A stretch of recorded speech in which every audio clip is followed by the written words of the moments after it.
Distributed processing is a phrase used to refer a variety of computer systems that use more than one computer or processor to run an application. ठीक है, distributed processing generally एक ऐसा word है जिसको use किया जाता है, बहुत सारे कंप्यूटर सिस्टम्स आपस में कनेक्ट होते हैं और कोई एक कंप्यूटर को वो यूज करता है। ठीक है, जैसे कि बहुत सारे टर्मिनल्स होते हैं। टर्मिनल्स मतलब ये होता है कि जैसे हम लोग के पास मान के चलो 10 कंप्यूटर सिस्टम है। ठीक है, 10 कंप्यूटर सिस्टम है लेकिन उसको हम लोग कनेक्ट किए हैं एक सर्वर से। ठीक है, एक सर्वर से हम लोग क्या कर दिए, कनेक्ट कर दिए। अब जब हम लोग उसको सर्वर से कनेक्ट कर दिए, लेकिन जितने भी टर्मिनल्स हैं उनके पास अपना प्रोसेसर नहीं है।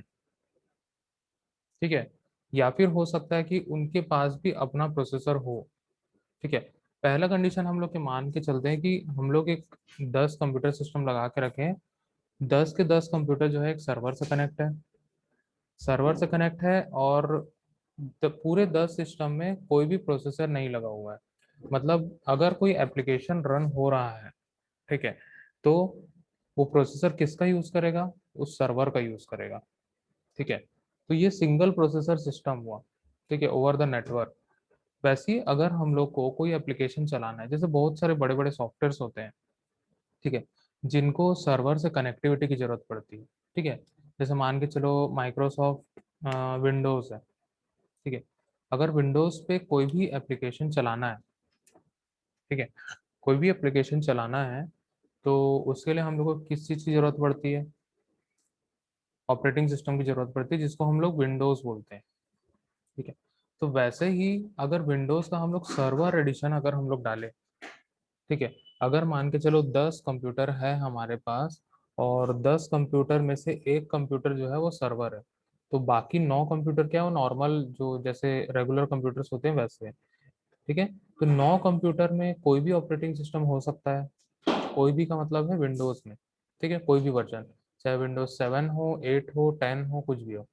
ठीक है, लेकिन जो सर्वर है, ठीक है, उसमें सर्वर एडिशन डाला होगा। ठीक है, वो सर्वर एडिशन एक स्पेशल प्रकार का ऑपरेटिंग सिस्टम होता है जिसमें बहुत सारी ऐसी सेटिंग्स दी होती है जो सर्वर मतलब बाकी क्लाइंट कंप्यूटर्स को वो हैंडल कर सकता है। ठीक है, तो वहां पे अब हो क्या रहा है, वहां पे डिस्ट्रीब्यूटेड प्रोसेसिंग कैसा होगा। तो अगर मान के चलो हम लोग एक सर्वर पे कोई भी हम लोग सॉफ्टवेयर इंस्टॉल करते हैं, जैसे मान लो यहाँ पे मैं देखता हूँ। ठीक है, ये डेटाबेस सर्वर्स हैं, बहुत सारे सर्वर्स हैं। ठीक है, अभी मैं सिंगल सर्वर की बात कर रहा हूँ, उसको हम लोग डेटाबेस सर्वर मान लेते हैं। ठीक है, डेटाबेस सर्वर मान लेते हैं। ठीक है, उसके अंदर कुछ स्टोर है और हम लोग उसको क्लाइंट सर्वर से एक्सेस करते हैं।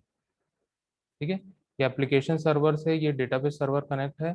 और जो भी एक सर्वर है जिसमें एप्लीकेशन मतलब सॉफ्टवेयर इंस्टॉल है, उसी सॉफ्टवेयर को हम लोग क्या करते हैं, एक्सेस करते हैं। अब यहाँ पे मान के चलते हैं हम लोग के पास मल्टीपल सर्वर।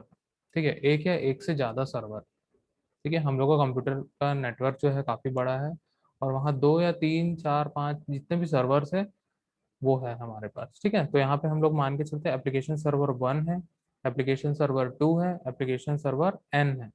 ठीक है, मान के चलो यहाँ पे 3 सर्वर कनेक्ट है। ठीक है, एप्लीकेशन सर्वर हम लोग उसको बोलते हैं जिसमें सॉफ्टवेयर इंस्टॉल होता है। ठीक है, अब इसी एप्लीकेशन सर्वर से अलग अलग डेटाबेस सर्वर जुड़े होते हैं। अलग अलग डेटाबेस सर्वर जुड़े होते हैं। जैसे मैं एक एग्जांपल बताता हूँ, फेसबुक।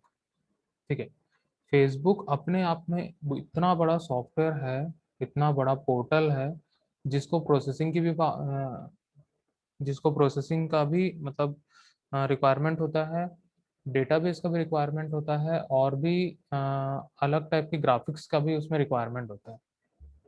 ठीक है, तो फेसबुक का जो एप्लीकेशन है वो एप्लीकेशन सर्वर पे इंस्टॉल किया जाता है और उसका डेटा कहीं और इंस्टॉल किया जाता है, मतलब उसका डेटा कहीं और रखा जाता है और एप्लीकेशन कहीं और रखा जाता है। ठीक है, जितनी बड़ी बड़ी कंपनीज होती है, जितने बड़े बड़े सॉफ्टवेयर्स होते हैं, सबके लिए इसी प्रकार का ही एक डिस्ट्रीब्यूटिंग प्रोसेसिंग का एक आर्किटेक्चर ऐसे ही बनाया जाता है। ठीक है, अब मान के चलो ये फेसबुक का एप्लीकेशन सर्वर है और एक डेटाबेस सर्वर है। ठीक है, वैसे ही यहाँ पे मान के चलते हैं हम लोग कि एप्लीकेशन सर्वर 1 जो है वो इंडिया का है, एप्लीकेशन सर्वर 2 जो है वो यूएसए का है, और एप्लीकेशन सर्वर एन जो है वो मान के चलते हैं हम लोग ऑस्ट्रेलिया का है। ठीक है, तो अलग अलग लोकेशन पे अलग अलग सर्वर, लेकिन इसमें एप्लीकेशन तो एक ही इंस्टॉल है जो कि हमारा फेसबुक है। ठीक है, एप्लीकेशन सर्वर में 1 में भी सेम इंस्टॉल होगा, 2 में भी और एन में भी, सब में सेम इंस्टॉल होगा, लेकिन कंट्री स्पेसिफिक डेटाबेस सर्वर अलग अलग होगा। ठीक है, एप्लीकेशन सर्वर 1 के पास 2 डेटाबेस सर्वर है। 2 डेटाबेस सर्वर मतलब क्या होगा कि 2 डेटाबेस होंगे। ठीक है, डेटाबेस मतलब जो भी टेबल्स वगैरह जो भी डेटा स्टोर करते हैं उसके लिए भी एक पर्टिकुलर सर्वर होता है। ठीक है, जिसको हम लोग डेटा सेंटर बोलते हैं। ठीक है, काफी बड़े बड़े सर्वर्स होते हैं, वो सर्वर सिर्फ और सिर्फ डेटा हैंडल का काम करते हैं। ठीक है, उसको हम लोग डेटाबेस सर्वर बोलते हैं। एप्लीकेशन सर्वर 1 क्या करेगा, कुछ डेटा सेंड करेगा डेटाबेस सर्वर पे, और कुछ क्वेरी के मदद से वो डेटा को एप्लीकेशन पे लेके आएगा। ठीक है, एक्चुअल में रिक्वेस्ट कौन करेगा, रिक्वेस्ट करेगा क्लाइंट। क्लाइंट रिक्वेस्ट कर रहा है एप्लीकेशन सर्वर को, यहाँ पे देख सकते हैं एरो। ठीक है, एप्लीकेशन सर्वर क्या करेगा, डेटा बेस को प्रोसेस करेगा। डेटाबेस को प्रोसेस करेगा मतलब डेटाबेस सर्वर के पास गया, वहाँ डेटा को प्रोसेस किया, या तो स्टोर करेगा या इंसर्ट करेगा, अपडेट करेगा, डिलीट करेगा, जैसा भी करेगा। ठीक है, और एप्लीकेशन सर्वर को क्वेरी के फॉर्म पे वो ला के देगा, क्वेरी से ही एप्लीकेशन सर्वर जो है वो अपना डेटा को लेके आएगा। ठीक है, और लेके आएगा फिर उसके बाद क्या करेगा, वो अपने क्लाइंट को फॉरवर्ड कर देगा। ठीक है, हम लोग को ऐसा लगता है कि हम सारा चीज हम ही कर रहे हैं, मतलब जो भी एप्लीकेशन चलाते हैं, जैसे हम लोग फेसबुक चलाते हैं तो ऐसा लगता है कि हमने ही वहां पे क्लिक किया तो ये हुआ, लेकिन उसके बैकग्राउंड में इतना सारा चीज चलते रहता है। वो एप्लीकेशन सर्वर पे जाएगा, डेटाबेस सर्वर पे जाएगा, वहां से क्वेरी लगा के हम लोग को ला के देगा, बहुत सारी चीजें बैकग्राउंड में चलती रहती है। लेकिन हम लोग को सिर्फ और सिर्फ क्लाइंट को एक फ्रंट यूजर पैनल दिखता है, उसके अलावा बैकग्राउंड में जो भी चीज चलते रहता है वो हम लोग को नहीं दिखता। तो यहाँ पे डिस्ट्रीब्यूटेड प्रोसेसिंग कैसे हुआ, डेटाबेस सर्वर अलग प्रोसेस कर रहा है, एप्लीकेशन सर्वर अलग प्रोसेस कर रहा है, और क्लाइंट अलग प्रोसेस कर रहा है। वैसे ही मल्टीपल सर्वर्स लगे हैं, सब अलग अलग प्रोसेस कर रहे हैं, लेकिन सब के सब एक ही कनेक्शन से जुड़े हुए हैं, या तो वो लैन हो सकता है, या मैन हो सकता है, या वैन हो सकता है। ठीक है, अलग अलग टाइप के नेटवर्क से जुड़े होते हैं। ठीक है, लैन बेस्ड एप्लीकेशन सर्वर हो सकता है। ठीक है, मैन बेस्ड एप्लीकेशन सर्वर हो सकता है, या फिर wide area network based application server भी हो सकता है। ठीक है, तो जितने भी हम लोग वेबसाइट्स वगैरह देखते हैं, जितने भी होस्ट किए होते हैं, तो सब डिस्ट्रीब्यूटेड प्रोसेसिंग पे ही काम करते हैं। मतलब आज के डेट पे अगर हम लोग किसी भी ऑनलाइन वेबसाइट्स या फिर ऑनलाइन वेब पोर्टल्स या फिर ऑनलाइन सॉफ्टवेयर, ऐसे बहुत सारे एप्लीकेशंस हम लोग देखते हैं, सबके सब डिस्ट्रीब्यूटेड प्रोसेसिंग पे ही काम करते हैं, क्योंकि ये अलग अलग लोकेशन के अलग अलग सर्वर्स का यूज करता है।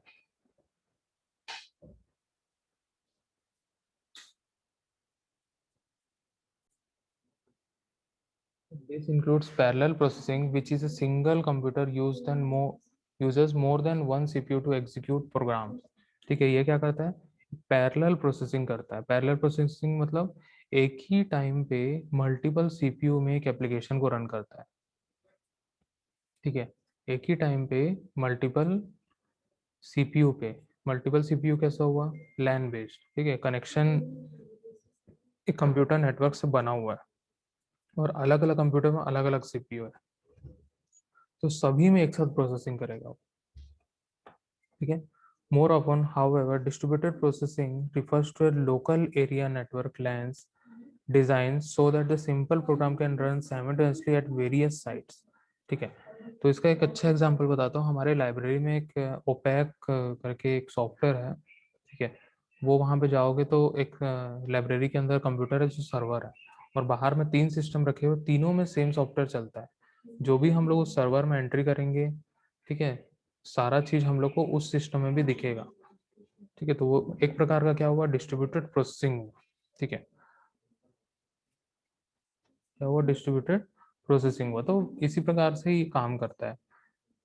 ठीक है, most distributed processing system contains sophisticated software that detects idle CPUs on the network and parcel out the program to utilize them. ठीक है, बहुत सारे डिस्ट्रीब्यूटेड प्रोसेसिंग सिस्टम क्या करते हैं, कुछ सॉफ्टवेयर, स्पेशल टाइप के सॉफ्टवेयर यूज करते हैं, ठीक है, जिससे जो प्रोसेसर खाली है, जैसे आइडल बैठा हुआ है, कुछ भी प्रोसेस नहीं कर रहा, तो उसको डिटेक्ट करके उस पर भी वो प्रोग्राम को रन करने लग जाता है। ठीक है, तो इस प्रकार से डिस्ट्रीब्यूटेड प्रोसेसिंग काम करता है।